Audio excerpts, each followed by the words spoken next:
নমস্কাৰ আপুনি চাই আছে লাইভ আৱাৰ মই জয়ন্ত মাধৱ গোস্বামী নগাঁৱত আৰক্ষী আৰু ডকাইতৰ মাজত গুলিয়াগুলিৰ ঘটনা নিশা জুৰিয়াত সংঘটিত হয় এই গুলিয়াগুলিৰ ঘটনা আৰক্ষীৰ গুলীত আহত হয় জয়দুল কবিৰ নামৰ এটা দুৰ্ধৰ্ষ ডকাইত আৰক্ষীলৈ লক্ষ্য কৰি গুলীচালনা কৰিছিল কবিৰে এছপি আনন্দ মিশ্ৰৰ নেতৃত্বত আৰক্ষীয়ে চলাইছিল এই অভিযান ধৃত কবিৰৰ পৰা আৰক্ষীয়ে উদ্ধাৰ কৰিছে এটা 7.65 mm পিষ্টল আৰক্ষীয়ে জব্দ কৰে 4 জয় সক্ৰিয় গুলী 12টাকৈ হত্যাৰ অভিযোগ আছে জয়দুল কবিৰৰ বিৰুদ্ধে জুৰিয়াৰ কদুমনি টাউনত ঘৰ ধৃত জয়দুল কবিৰৰ বিধানসভা নিৰ্বাচনত এটা বিশেষ ৰাজনৈতিক দলৰ হৈ বটদ্ৰৱা সমষ্টিত কাম কৰিছিল কবিৰে নিৰ্বাচনৰ পিছৰে পৰা আত্মগোপন কৰি আছিল কবিৰ আহত কবিৰক নগাঁৱৰ ভোগেশ্বৰী ফুকননি অসামৰিক চিকিৎসালয়ত ভৰ্তি কৰোৱা হয় আৰক্ষী অধীক্ষক আনন্দ মিশ্ৰৰ নেতৃত্বত চলিছিল এই অভিযান এটা দুৰ্ধৰ্ষ ডকাইত জয়দুল কবিৰ আৰু এই জয়দুল কবিৰক আৰক্ষীয়ে গ্ৰেপ্তাৰ কৰিবলৈ সক্ষম হয় জয়দুল কবিৰৰ বিৰুদ্ধে চলাইছিল অভিযান এই অভিযানৰ সময়ছোৱাত আৰক্ষীলৈ লক্ষ্য কৰি জয়দুলে চলাইছিল গুলী প্ৰত্যুত্তৰত আৰক্ষীয়ে গুলীবৰ্ষণ কৰাত ভৰিত গুলীবিদ্ধ হয় জয়দুল কবিৰ আৰু জয়দুল কবিৰক গ্ৰেপ্তাৰ কৰা হয় আৰু সম্প্ৰতি নগাঁৱৰ ভোগেশ্বৰী ফুকননি অসামৰিক চিকিৎসালয়ত চিকিৎসাধীন হৈ আছে এই দুৰ্ধৰ্ষ ডকাইতটো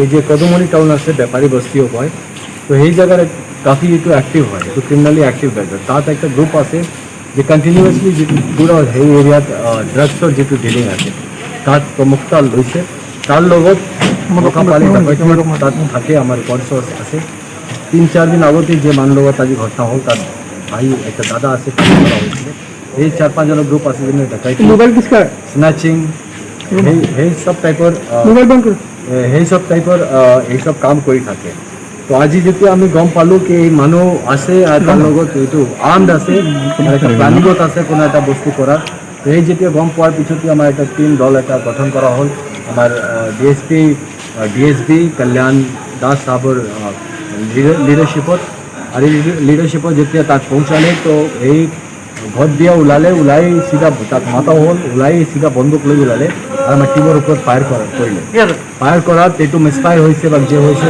বন্দুকটো তো ফায়াৰ হোৱা নাই তাৰ লগতে definitely as a defensive mechanism যেনেকুৱা টিম আমাৰ ৰিয়েক্ট কৰিব লাগে সেইটো ৰিয়েক্ট কৰিলে এটা পাৱত গুলি লাগিছে বেছিকৈ তো সেইটোৰ পিছত আমি যি তাৰ লগত পালোঁ এতিয়া এটা 7.65 এটা ফেক্টৰী মেড পিষ্টল পাইছোঁ লোডেড পিষ্টল যিটো ফায়াৰ কৰিছিলে আমাৰ ঘৰত সেইটো পাইছোঁ আৰু তাৰ ভৰিত পাৱত গুলি লাগিছে এতিয়া ইলাজ কৰাৰ কাৰণে আমি তাত লোকেল PHCত বেছিক পাইছোঁ এইটো ফাৰ্ষ্ট এড কৰাই লৈ আৰু এতিয়া ৰিফাৰ কৰিছে আমি এই চিভিল হস্পিটেল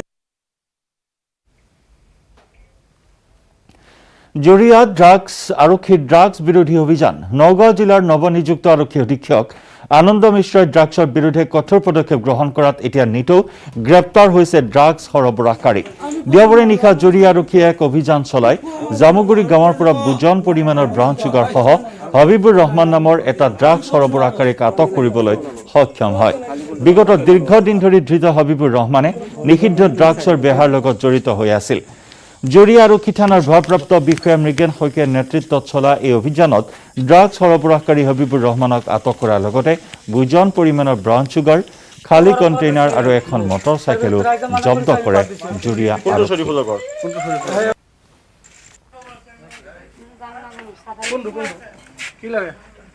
কণ্টেইনাৰটা আছে মোৰ তাত কত পাইছে এইবিলাক কোপা ওলাইছে এইবিলাক কোপা ওলাল এই বহালি যে ওপৰত পাছলে এটা আমি ব্ৰাউন চুগাৰ পাইছোঁ আমি খণ্ডযুক্ত ব্ৰাউন চুগাৰ পাইছোঁ প্ৰায় 6-7-5-6 গ্ৰামমান আমি ওজনৰ ব্ৰাউন চুগাৰ পাইছোঁ আৰু খালী কণ্টেইনাৰ পাইছোঁ বুজন সংখ্যক খালী কণ্টেইনাৰ পাইছোঁ আৰু এইবোৰ সংক্ৰান্তত মানে ড্ৰাগছ ব্যৱসায়ত জড়িত যিজন ব্যক্তি হাবিবুৰ ৰহমান যিয়ক হয়তো ইতিমধ্যে আমি কৰায়ত্ব কৰিছোঁ ক'ৰ পৰা আনা মালখিনি নাই আনা নাই ক'ৰ পৰা আনিছিলে আগতে খাইছিলোঁ ছাৰ ৰাইজে মানা কৰিছে আমি বাদ দিছোঁ আজি যিখিনি তোমাৰ ঘৰত পাইছে এইবিলাক খালী টাইমত থৈ দিছোঁ আমি ঘৰত মাল আছিলে মাল আনা নাই আমি বহুত দিনৰ পৰা মাল থকা যে পাইছে নাই পোৱা নাই আমি থোৱা নাই আমি কেনেকৈ পাব শৰীফুলে ঘৰৰ পৰা দিছিল মোক তাৰপিছত ৰাইজে মানা কৰিছে ইফালে হুজাই ডবকাত নিশা এক চাঞ্চল্যকৰ ডকাইতিৰ ঘটনা নিশা প্ৰায় 10 মান বজাত অচিনাক্ত 4জনীয়া দুৰ্বৃত্তৰ দলে আক্ৰমণ কৰি লুট কৰে এজন যুৱকক আক্ৰমণ কৰা যুৱকজনৰ নাম হৈছে মালিক হুছেইন মালিকৰ ঘৰ ডবকাৰ ৰজাবাৰীত মালিক ডবকা হাস্পতালৰ অধীক্ষক ডাক্তৰ ইশাহক আলীৰ ব্যক্তিগত সহায়ক নিশা নিজৰ কৰ্তব্য সামৰি হাস্পতালৰ পৰা মটৰচাইকেলেৰে নিজৰ ঘৰলৈ যাওঁতেই ৰাস্তাত সংঘটিত হয় এই চাঞ্চল্যকৰ ঘটনা 4জনীয়া এটি ডকাইতৰ দলে আক্ৰমণ কৰি মুমূৰ্ষু অৱস্থাত পেলাই থৈ যায় যুৱকজনে চিঞৰ বাখৰ কৰাত স্থানীয় লোকৰ তৎপৰতাত কথম্পি প্ৰাণ ৰক্ষা পৰে যুৱকজনৰ দুৰ্বৃত্তৰ দলটো পলায়ন কৰিবলৈ সক্ষম হয় যদিও ঘটনাস্থলীত উপস্থিত হয় ডবকা আৰক্ষী আৰু সংকটজনক অৱস্থাত যুৱকজনক উদ্ধাৰ কৰি হাস্পতাললৈ প্ৰেৰণ কৰে ঘটনা সংক্ৰান্তত ডবকা আৰক্ষীয়ে অব্যাহত ৰাখিছে তদন্ত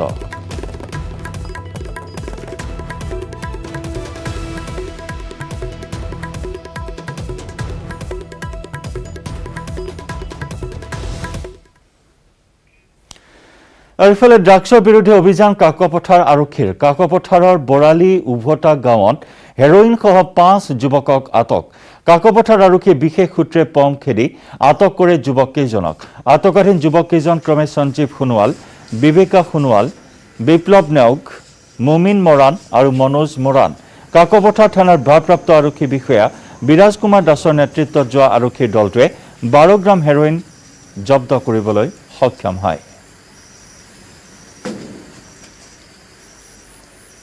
কাকপথাৰ উভতা গাঁৱৰ পৰা 5জন ড্ৰাগছ পেডলাৰক কৰায়ত্ব কৰা হৈছে তথা তেওঁলোকৰ হাতৰ পৰা 12.40 গ্ৰাম সন্দেহযুক্ত মানে সাসপেক্টেড ব্ৰাউন চুগাৰ জব্দ কৰা হৈছে আৰু এই সংক্ৰান্তত এটা গোচৰ ৰুজু কৰা হৈছে আৰু তেওঁলোকক আদালতত হাজিৰ কৰাৰ ব্যৱস্থা কৰা হ'ব ৰাজ্যত ক্ৰমাৎ হ্ৰাস পাইছে কৰোনাৰ সংক্ৰমণ আৰু মৃত্যুৰ হাৰ দেওবাৰে অসমত কৰোনা আক্ৰান্তৰ হাৰ 4.53%। বিগত 24 ঘণ্টাত 3245 জন নতুনকৈ আক্ৰান্ত হৈছে কোভিড-19ত। কামৰূপ মহানগৰত 422 জন লোক আক্ৰান্ত হৈছে। দেওবাৰে ৰাজ্যত 55 গৰাকী কৰোনা ৰোগীৰ মৃত্যু হৈছে। মৃত্যুৰ পৰিসংখ্যা ক্ৰমাৎ নিম্নগামী হোৱা পৰিলক্ষিত হৈছে ৰাজ্যত। দেওবাৰে 71598টা কোভিড টেষ্ট পৰীক্ষা সম্পন্ন হয় আৰু কৰোনাৰ পৰা আৰোগ্যৰ হাৰ হৈছে 85.97%।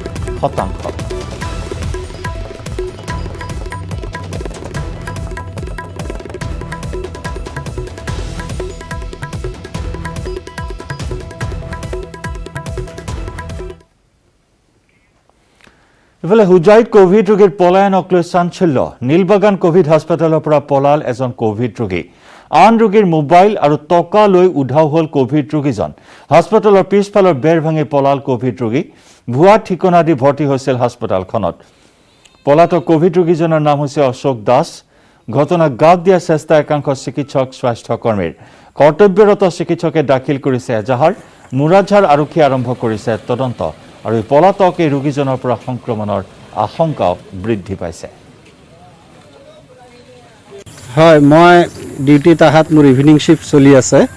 মই ডিউটি অহাৰ পিছত গম পালোঁ যে এজন পেচেণ্ট যোৱা ৰাতি মানে আৰ্লি মৰ্ণিঙত বোলে ইয়াৰ পৰা পলাই হাৰিছে আৰু লগতে এটা মোবাইলো চুৰি কৰিছে এটা বেলেগ পেচেণ্টৰ।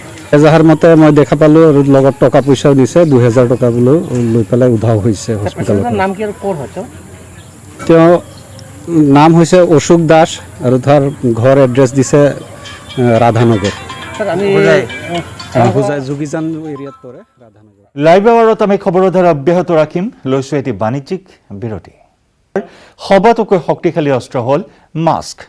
আপোনালোকক বাৰে বাৰে আহ্বান জনাইছোঁ, মাস্ক পিন্ধক। নিউজ 18 ইয়াকে লৈ মাস্ক পেহনো ইণ্ডিয়া নামেৰে এক অভিযানো আৰম্ভ কৰিছে। আপুনি এই পণ লওক যে যেতিয়ালৈকে কৰোনা থাকে তেতিয়ালৈ আপুনি মাস্ক নোখোলে। মাস্ক ভালদৰে পিন্ধক। মাস্ক কিন্তু ধেমালি নহয়। আহিছোঁ লাইভ আৱাৰৰ পৰৱৰ্তী খবৰলৈ। পেলনীয়া সামগ্ৰীৰ সদব্যৱহাৰ। মাছৰ কাৰ্টনেৰে সাজিলে ইনকিউবেটৰ। মাত্ৰ 499 টকা খৰচ কৰি সাজি উলিয়ালে হাঁহ কুকুৰাৰ পোৱালি প্ৰজনন যন্ত্ৰ। কাৰ্বি আংলং জিলাৰ হাওৰাঘাট অঞ্চলৰ মেটেকা জংহাৰ গাঁৱৰ উত্তম চি ইংটি নামৰ লোকজনে ঘৰতে সাজি উলিয়াইছে বিজ্ঞানসন্মত এই যন্ত্ৰ। এবাৰত কমে 25ৰ পৰা 30টা পৰ্যন্ত কণীৰ পৰা পোৱালি জগাব পৰা এই যন্ত্ৰ ইচ্ছানুসৰি আৰু ডাঙৰ বা সৰুকৈ সাজি ল'ব পাৰি ঘৰতে সজা এইটো ইনকিউবেটৰতে পোৱালি জগাই উদ্যমী উত্তম সিং ইংটিয়ে যিকোনো লোকে এনেদৰে ঘৰতে অতি কম খৰচতে নিজেই ইনকিউবেটৰ সাজি বছৰত যিকোনো সময়ত 28 দিনৰ ভিতৰতে কণীৰ পৰা হাঁহ কুকুৰাৰ পোৱালি জগাব পাৰিব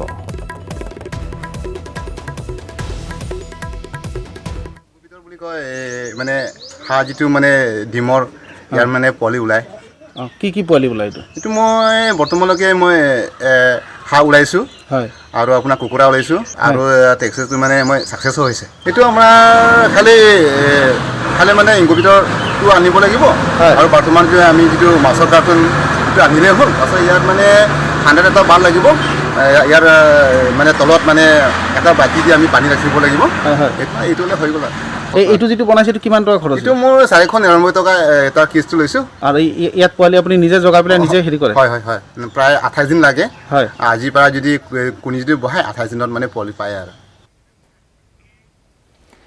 শিলঙৰ ৰাজভৱনত কৰোনাৰ আতংক ৰাজভৱনত কৰোনা আক্ৰান্তৰ সংখ্যা 43 জনলৈ বৃদ্ধি দেওবাৰে ৰাজভৱনত পুনৰ 25 জন লোকৰ দেহত ধৰা পৰে কোভিড পজিটিভ 24 মেত কৰোনা আক্ৰান্তৰ সংখ্যা আছিল 18 জন দেওবাৰে কৰা টেষ্টত 80 জনৰ ভিতৰত পুনৰ 25 জনৰ দেহত ধৰা পৰে কোভিড ইয়াকে ধৰি ৰাজভৱনৰ কৰ্মচাৰী আৰু তেওঁলোকৰ পৰিয়ালৰ সদস্যসহ পজিটিভ লোকৰ সংখ্যা 43 জনলৈ বৃদ্ধি পায় বৰ্তমান আক্ৰান্তসকলৰ অধিক সংখ্যকেই মূল বিল্ডিঙৰ কৰ্মচাৰী আৰু ৰাজ্যপাল সত্যপাল মালিকৰ সেৱাত জড়িত লোক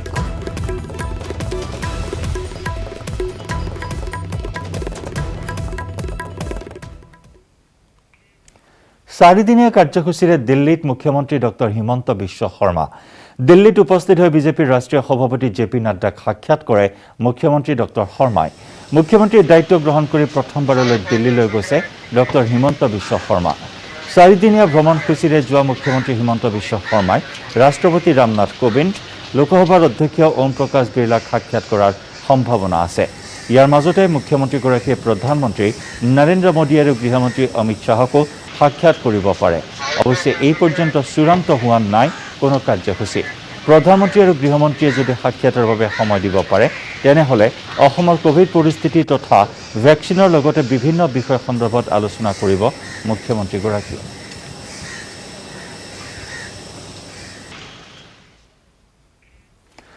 বাংলাদেশলৈ চোৰাংগৰু সৰবৰাহ চক্ৰৰ খলনায়ক খাইৰুল ইছলামৰ হাউলিৰ ঘৰত আৰক্ষীৰ তালাচী ধৃত খাইৰুল ইছলামক লগত লৈ প্ৰায় 2.5 ঘণ্টা ধৰি তালাচী চলালে হাউলি আৰক্ষীয়ে হাউলি থানাৰ ভাৰপ্ৰাপ্ত বিষয়া অভিজিৎ বৰুৱাৰ নেতৃত্বত চলিছিল এই অভিযান খাইৰুলৰ ঘৰত অভিযান চলাই তদন্তৰ খাতিৰত কোনো ধৰণৰ তথ্য ৰাজহুৱা কৰা নাই আৰক্ষীয়ে ইপিনে অজ্ঞাত বেনামী সম্পত্তিৰ গৰাকী তথা চোৰাংগৰু সৰবৰাহৰ খলনায়ক খাইৰুল ইছলাম যাতে আৰক্ষীক মেনেজ কৰি হাৰি যাব নোৱাৰে সেই সম্পৰ্কে তীক্ষ্ণ নজৰ ৰাখিছে স্থানীয় ৰাইজে শনিবাৰে হাউলি আৰক্ষীয়ে ঘৰৰ পৰা গ্ৰেপ্তাৰ কৰিছিল এই দুৰ্ধৰ্ষ মাফিয়াটোক ইতিমধ্যে খাইৰুল ইছলামক 5 দিনৰ আৰক্ষীৰ জিম্মালৈ প্ৰেৰণ কৰিছে আদালতে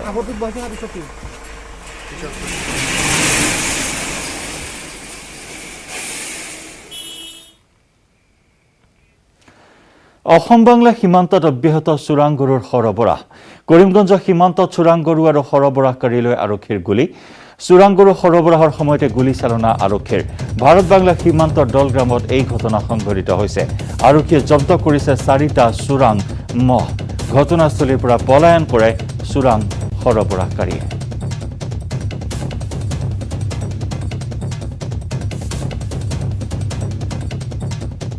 যোৱাকালি কটাৰগুল বুলি আছিলে যে ঠাইখনৰ নাম আপোনাৰ আদমটিলা ওচৰত আমাৰ ইণ্ডিয়া আৰু বাংলাদেশ বৰ্ডাৰৰ ওচৰত আমাৰ আউটপোষ্টৰ এইটো বাৰগ্ৰাম আউটপোষ্টৰ ICয়ে খবৰ পালে যে তাত কিছু মহ সৰবৰাহ মানে স্মাগলিং কৰিবৰ কাৰণে জমা হৈছে আৰু সেই বাংলাদেশলৈ লৈ যোৱাৰ মানে প্লেনিং কৰি আছে সেই মানে খবৰ পাই আমাৰ বাৰগ্ৰাম ষ্টাফে ৰাওনা হয় ঘটনাস্থলীত লগতে BSFও যায় গৈ তাত দেখা পায় যে বাংলাদেশ এইটো আপোনাৰ এইটো প্ৰায় কিছুমান ভালেকেইটা কেটেল মহ আছিলে এইটো বাফেলো তাৰপিছতে সেইকেইটাক এইটো আটক কৰিবলৈ চেষ্টা কৰে আৰু মানুহ আছিলে কেইজনমান এইটো সৰবৰাহকাৰী বাংলাদেশত লৈ যোৱাৰ যিটো প্লেনিং কৰি আছিলে কিন্তু তেখেতসকলক ধৰিবলৈ চেষ্টা কৰোঁতে তেখেতসকলেও বাধা প্ৰদান কৰে আৰু আৰক্ষীৰ লগত মানে কটাকটি কৰিব বিচৰাত আৰক্ষীয়ে কণ্ট্ৰল কৰিবৰ কাৰণে ডিঙি যায় বুলি মাৰিব লগা হয়। ওদালগুৰি জিলাৰ ভাৰত ভূটান সীমান্তত অৱস্থিত এখন বিশেষ গাঁও হৈছে খৈৰাণী গাঁও। প্ৰকৃতিৰ এক মনোমোহা পৰিৱেশ বিৰাজমান গাঁওখনত। শেহতীয়াকৈ এই গাঁওখন আকৰ্ষণৰ কেন্দ্ৰবিন্দু হৈ উঠিছে। ভিতৰুৱা জনাকীৰ্ণ এই গাঁওখনত দুজন যুৱকৰ অসাকুধীয়া প্ৰচেষ্টাত গঢ় লৈ উঠিছে এখন ৰিজৰ্ট। জ্যোতি কুমাৰ গোয়াৰী আৰু অজিত বসুমতাৰী নামৰ দুজন উদ্যমী যুৱকে নিজৰ শ্ৰম আৰু সাধনেৰে এই ৰিজৰ্টখন গঢ়ি তুলিছে। নাম দিছে ৰাইনো ইকো ৰিজৰ্ট। যোৱা 15 এপ্ৰিল তাৰিখে আনুষ্ঠানিকভাৱে মুকলি কৰা এই ৰিজৰ্টখনত এতিয়া এসাঁজ থলুৱা খাদ্যৰ জুতি ল'বলৈ আৰু অৱসৰ বিনোদন কটাবলৈ মানুহৰ লানি নিচিগা ভিৰ হৈছে।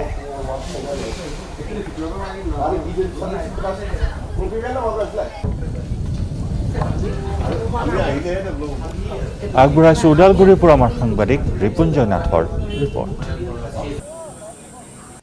এইখন হৈছে ভাৰত ভূটান সীমান্তৰ খৈৰাণীত অৱস্থিত। মোৰ কেমেৰা সহযোগে সামগ্ৰিক দৃশ্য দেখুৱাব। ইয়াত আপুনি পৰিয়ালৰ সৈতে আহিলে জিপলিং কৰিব পাৰিব। আপুনি যি বাৰ্মা ব্ৰিজ আছে আৰু আপুনি ৰাতি নিশা কটাবলৈ কটেজ আছে, সকলো ব্যৱস্থাই কৰিছে। কেইজনমান উদীয়মান যুৱকে মোৰ ইয়াতে যিজন স্বত্বাধিকাৰী আছে, স্বত্বাধিকাৰীৰ পৰা কিছু মই কথা জানিবলৈ চেষ্টা কৰিম। যিহেতু এই কৰোণা কালত তেওঁলোকে আৰম্ভ কৰিছে, কেই বজাত বন্ধ কৰে বা কেনেকুৱা আপোনালোকৰ ইয়াতে যিহেতু কৰোণা মহামাৰী চলি আছে, তাৰপিছতো কিন্তু কিছু লোক আছে কেইটা বজালৈ আপোনালোকে বন্ধ কৰে বা কৰোণাৰ বিধি সকলো মানি আপোনালোকে এই ৰিজৰ্টখন চলাই আছে? আমি ভিজিটৰবিলাকক সোমোৱাৰ লগে লগে আমি চেনিটাইজ কৰোঁ আৰু মাস্ক পিন্ধিবলৈ দিওঁ। তাৰপিছত আমাৰ ষ্টাফটোতো গোটেই মাস্কেই পিন্ধে আৰু ডিষ্টেঞ্চ মেইনটেইন আমি কৰাই দিওঁ। 2টা বজালৈকে আমি খোলা ৰাখোঁ, তাৰপিছত 2টা বজাৰ লগে লগে আমি কৰি দিওঁ, ক্ল'জ কৰি দিওঁ। আপোনালোকে যিহেতু এই ভূটান ইয়াৰ পৰা কিমান, ইয়াত আপোনাৰ গাতে লাগি আছে? ভূটানে গাতে লাগি থকা, এই পাহাৰটোতো ভূটানৰ লগত লাগি থকা।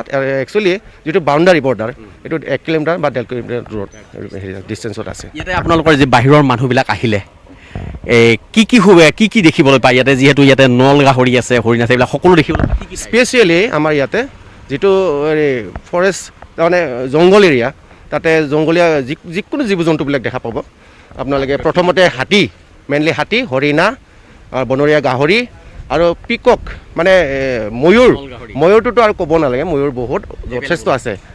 আৰু যেতিয়া সন্ধিয়া হ'লে আপোনালোকে যিকোনো জীৱ জন্তুৰ আৱাজ ইয়াতে শুনিবলৈ পাব তাৰমানে। আৰু বতাহটোতো আপোনালোকে ভাবিবই নোৱাৰে, এনেকুৱা বতাহ মাৰি থাকে, খুব ভাল লাগে মানে। আপোনালোকে আহি যাওক আৰু প্ৰাকৃতিক সৌন্দৰ্যতা এটা আপোনালোকে দেখিবলৈ পাব। আপোনালোকৰ ইয়াতে যিবিলাক থকা কটেজ আছে, অলপ ভিতৰলৈ যাবলৈ চেষ্টা কৰিম। কটেজত পাৰ নাইট আমি 3000 মাত্ৰ লৈছোঁ। তাৰ ভিতৰত কমপ্লিমেণ্টাৰী আছে আমাৰ ব্ৰেকফাষ্ট মাত্ৰ, আৰু দুপৰীয়া খানা বা ৰাতিৰ খানা আপুনি নিজেই কিনি খাব লাগিব। হয়, কি আইটেম আছে? আইটেম আমি থলুৱা খানা আমি প্ৰভাইড কৰিম। আৰু ইয়াৰে সৈতে সময় হ'ল লাইভ আৱাৰৰ পৰা বিদায় লোৱাৰ। নমস্কাৰ।